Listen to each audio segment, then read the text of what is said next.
E la cosa più bella è essere riuscito a dare risposte al sistema scolastico, perché l'investimento, assieme a quello viabilistico di oltre 280 milioni di euro, era impensabile quasi 10 anni fa quando mi sono insediato. Ricordo sempre che avevamo a disposizione 2 milioni di euro per fare manutenzione stradale, sfalci erba, piano neve, quindi sostanzialmente non c'era nulla.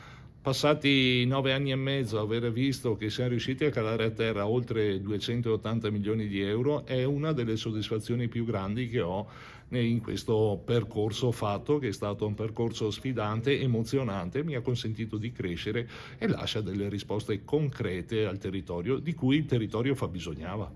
Insomma, lei è partito da commissario liquidatore, però.